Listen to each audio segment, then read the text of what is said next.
So, maiksi lang siguro, no, kasi hindi pa naman talaga nag-start, nagpa-prepare pa lang ang SONA, no. So sa expectation po, this will be just another SONA, no. Ang tingin po natin dito, mga flowery words talagang pipiliin at malamang empty promises na naman, no, sa usapin po ng signifikanteng dagdag na sahod, yun naman yung hinihiling natin. Kung i-report sa atin na 35 pesos, sabi nga natin, malaking insulto ito sa mga manggagawa. Second, bagsak agad, no, ang grado natin sa presidente kasi hindi dapat magmalaki, no, sa kanyang SONA ng mga wala namang nagawa. Hindi rin natugunan ng gobyerno ang pagtaas ng presyo ng pagkain at bilihin. In fact, hindi lang po yung mga basic commodities ang tumaas.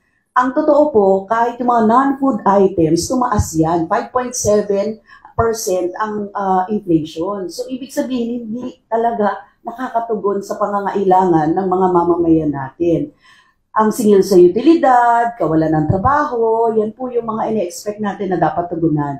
Kaya kung may aasahan tayo sa nalalapit na SONA, mas tinitingnan po natin yung mga panawagan ng mga magpoprotesta, no, sa namamamayan natin kaugnay sa dagdag na sahod, trabaho, at syempre yung usapin ng pagporma ng dayuhang pananakop sa kasalukuyan, yung paglaban ng mga mamamayang Pilipino para sa ating soberanya.